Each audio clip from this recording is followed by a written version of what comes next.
हम आपको एक सच्ची घटना सुनाते हैं। एक व्यक्ति घबराया हुआ अपने वकील साहब के पास आया और आकर बोला कि देखिए साहब, यह चेक मेरा है, सिग्नेचर भी मेरे हैं और बैंक ने फंड्स इनसफिशिएंट लिखकर इस चेक को डिसऑनर कर दिया है। अब मुझे कंप्लेनेंट से लीगल नोटिस भी मिल चुका है। मेरे पास क्या अब बचने का कोई रास्ता बाकी बचा है? क्योंकि अधिकतर लोग यही मान लेते हैं कि जैसे ही चेक डिसऑनर हुआ, फंड्स इनसफिशिएंट के कारण हुआ, तो पूरा का पूरा केस ही खत्म हो गया है। इसका कारण है ज्यादातर प्रैक्टिसिंग एडवोकेट्स केस को पहले चेक, सिग्नेचर और बैंक रिटर्न मीमो से देखना शुरू करते हैं, जो कि एक गलत अप्रोच है। चेक बाउंस होना एक घटना मात्र है, यह एक कंप्लीट अपराध नहीं है। आज हम आपको बताएंगे कि cheque, signature, funds insufficient, dishonour आदि के बाद भी हम अपने क्लाइंट को कभी सजा नहीं होने देते, तो वो कैसे नहीं होने देते? हम कौन से लीगल हैक्स को अपनाकर इनसे भी आगे जाकर आरोपी की लीगल रक्षा कर पाते हैं। 138 के केसेस का नियम याद कर लो। जब भी फैक्चुअल डिफेंस लोगे तो केस को हारोगे, लीगल डिफेंस लोगे तो केस को जीतने के चांसेस बढ़ जाएंगे। ज्यादातर पार्टीज और एडवोकेट्स चेक देखते ही किसी एक फैक्चुअल डिफेंस को तलाशने लगते हैं। चेक सिक्योरिटी का था, मैंने तो खाली दिया था, अपोजिट पार्टी ने भर लिया है, दबाव में दिया था, या इस रकम को पहले चुकाया जा चुका है। हमसे 138 का केस करवाने वाले हमारे सारे क्लाइंट्स जानते हैं कि हम यह बुद्धू डिफेंस कभी नहीं लेते। सुप्रीम कोर्ट ने Chitra P Nair versus Ravi Prasad SLP criminal number 3236 of 2023 में, जिसका डिसीजन अभी 24 मार्च 2026 को हुआ है, उसमें बिल्कुल साफ किया है कि केवल चेक जारी होना या सिग्नेचर मान लेना काफी नहीं है। 138 की बुनियाद लीगली एनफोर्सेबल डेट और लायबिलिटी होता है। इसलिए चेक को पढ़ना, उसके रिटर्न मीमो को पढ़ना केवल आधा मुकदमे को पढ़ने के जैसा होता है। असली मुकदमा उसके पीछे की देनदारी में छिपा हुआ है। इसके लिए पार्टीज के बीच के एग्रीमेंट को कॉन्ट्रैक्ट एक्ट, जो कानून होता है, कॉन्ट्रैक्ट एक्ट के कानूनों की रोशनी में पढ़ना जरूरी है। उस पर क्या डेट है, क्या आपस में पार्टीज की प्रिविटी है या नहीं है, पार्टीज कौन कौन है, यह सारा आपको उस एग्रीमेंट में ढूंढना होगा जो इस सारे के सारे लेन देन के पीछे छुपा हुआ है। दशरथ भाई टीकम भाई पटेल वर्सेस हितेश महेंद्र भाई Patel criminal appeal number 1497 of 2022 थी, जिसकी डेट ऑफ डिसीजन भी 11 अक्टूबर 2022 थी। इस केस में 20 लाख रुपए का चेक था, लेकिन चेक पेश होने से पहले ही 4 लाख रुपए से ज्यादा का भुगतान किया जा चुका था। इसके बावजूद पूरी राशि 20 लाख रुपए लिखा हुआ चेक बैंक में लगा दिया गया। जो भोले लोग हैं वो कहेंगे कि बाकी रकम तो फिर भी देनी थी, इसलिए चेक बाउंस हुआ तो अपराध बन जाएगा। सुप्रीम कोर्ट ने कहा नहीं, ऐसे नहीं बनेगा। सुप्रीम कोर्ट ने कहा कि चेक में उतनी ही देनदारी लिखनी होगी जितनी असली देनदारी है। जो पहले दिया जा चुका है उस दी गई रकम को कुल रकम में से काट कर तब यह लिखना होगा कि वर्तमान कुल कितनी बकाया रकम है। चेक में देनदारी की गलत रकम लिखना चेक को नष्ट कर देती है, और चेक नष्ट हुआ तो पूरा केस नष्ट हुआ। पहले हो चुकी पार्ट पेमेंट का एंडोर्समेंट करके चेक की बैकसाइड में यह लिखना जरूरी है कि कितना पार्ट पेमेंट किया जा चुका है, यानी चेक असली, सिग्नेचर असली और डिसऑनर भी असली। फिर भी चेक 138 का ऑफेंस नहीं बनता, क्योंकि चेक की रकम और उस दिन की मौजूदा देनदारी दोनों में अंतर है, दोनों अलग अलग हैं। दूसरी ओर चेक पर लिखी सही रकम भी मुकदमे को बचा नहीं पाती है, क्योंकि अगला दरवाजा है लीगल नोटिस का।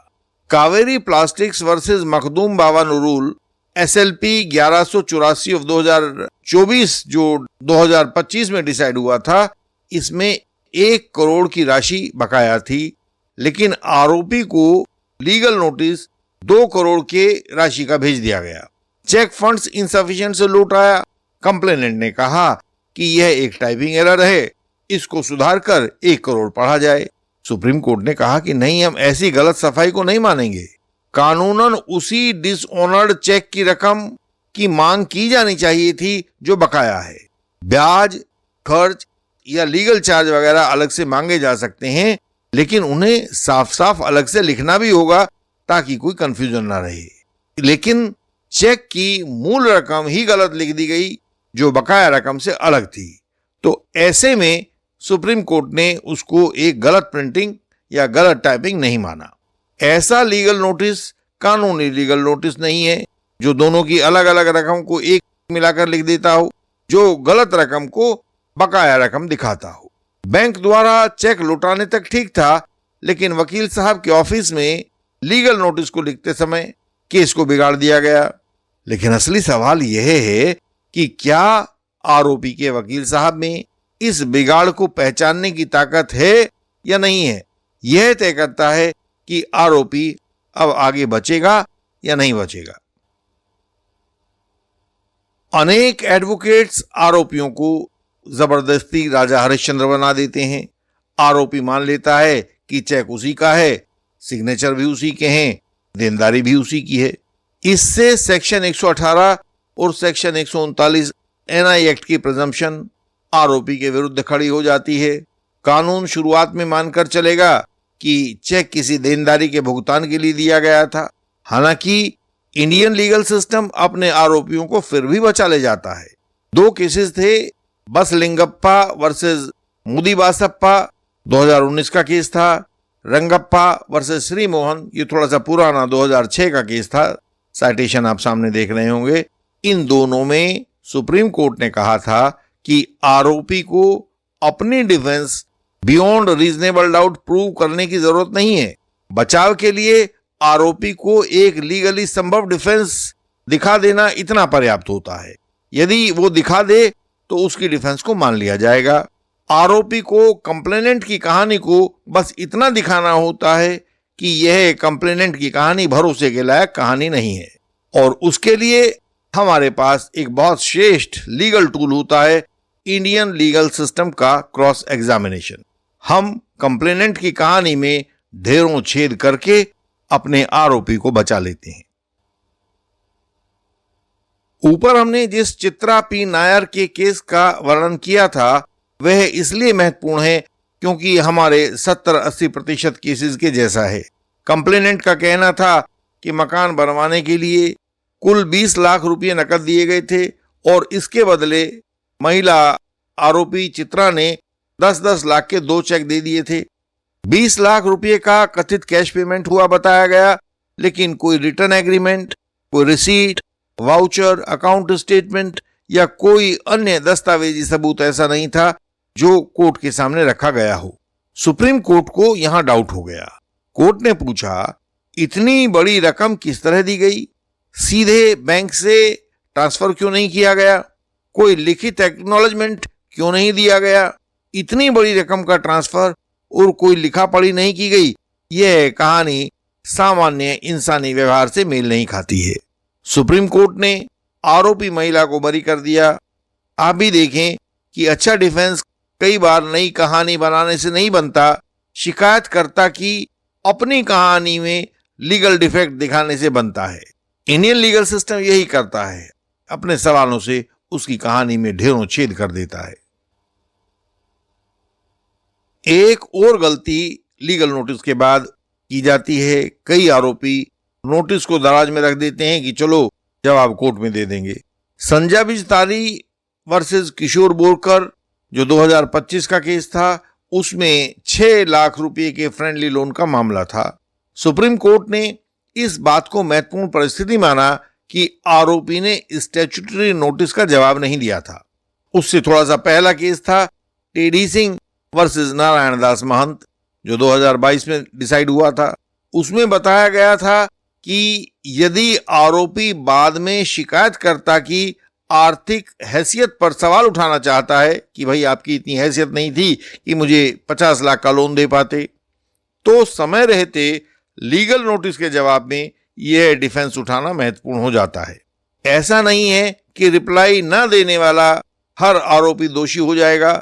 यहां मतलब केवल इतना है कि कोर्ट आरोपी की चुप्पी पर सवाल तो पूछ ही सकता है। आपको लीगल नोटिस मिला, आपने कोई जवाब नहीं दिया।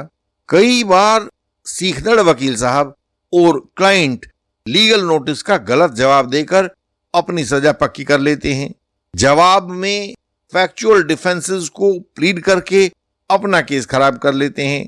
मैं तो आपको दे चुका था, इसके बदले में आपने मुझसे 2 मन दाल खरीदी थी। तो लीगल नोटिस का जवाब हमेशा अनुभवी एडवोकेट से ही बनवाएं। ना कोई मिल रहे हो तो इंडियन लीगल सिस्टम से पूछ लीजिए।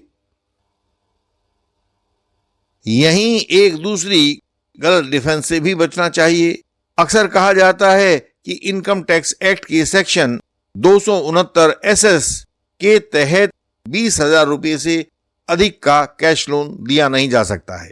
इससे अधिक का यदि नकद दे दिया गया पैसा है तो वह कानूनन देनदारी नहीं बन सकता है।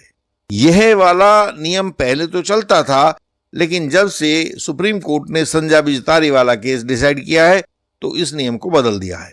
उस केस में सुप्रीम कोर्ट ने कहा कि सेक्शन 269 SS के उल्लंघन पर इनकम टैक्स विभाग पेनल्टी लगा सकता है, लेकिन केवल इसी कारण से इसके बदले दिए गए चेक की लायबिलिटी खत्म नहीं हो जाती। सेक्शन 138 में चमत्कारपूर्ण डिफेंस की बात करना आपका नुकसान कर देता है। सही रास्ता केवल एक है। इंडियन लीगल सिस्टम जैसा अनुभवी सलाहकार ही कानूनी रास्ता सुझा सकता है, क्योंकि जब वह घबराया हुआ क्लाइंट हमसे पूछता है कि चेक मेरा है, सिग्नेचर भी मेरे हैं, अब कोई रास्ता बच गया है क्या, तो हम उसको यही जवाब देते हैं कि अभी सिर्फ चेक बाउंस हुआ है, आराम से बैठो, पहले यह देखते हैं कि सेक्शन 138 का अपराध बना भी है या नहीं बना है।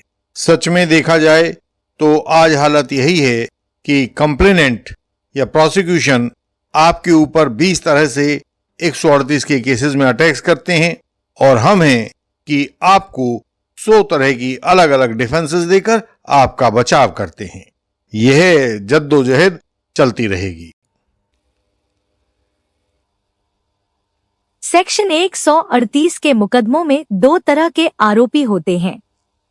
एक वे जो बड़ी कंपनियों, कारोबार और कॉरपोरेट मामलों से जुड़े होते हैं। दूसरे वे सामान्य लोग जो किसी छोटे व्यापार, उधार, सिक्योरिटी चेक या व्यक्तिगत लेनदेन के कारण अचानक 138 के मुकदमे में फंस जाते हैं। इंडियन लीगल सिस्टम अब ऐसे व्यक्तिगत आरोपियों की लीगल सुरक्षा के लिए विशेष कदम उठा रहा है। उनके लिए कंसल्टेशन रिपोर्ट और क्रॉस एग्जामिनेशन की फीस में भारी छूट शुरू की गई है। किसी विशेष केस में बैंक या दूसरे महत्वपूर्ण गवाहों का क्रॉस आवश्यक हो तो उसमें भी विशेष रियायत दी जाएगी। बिना सही लीगल डिफेंस के बहुत से आरोपी कन्विक्शन के बाद वर्षों तक अपीलों में उलझे रहते हैं। इसलिए सेक्शन 138 की अपील में भी फीस में छूट दी जाएगी और पहले यह बताया जाएगा कि आपकी अपील जीतने के वास्तविक कानूनी आधार मौजूद हैं या नहीं। सजा होने का इंतजार मत कीजिए। सेक्शन 138 में सही डिफेंस शुरुआत से बनाइए इंडियन लीगल सिस्टम के साथ। हमारी वेबसाइट पर सब जानकारी आपकी सरल भाषा में दी गई है। हमसे संपर्क का तरीका आप सामने देख रहे हैं। यह वीडियोस के डिस्क्रिप्शन में भी होता है। मेंबर बनने की जानकारी के लिए स्क्रीन पर लिखे व्हाट्सएप नंबर पर हमें मैसेज भेजें।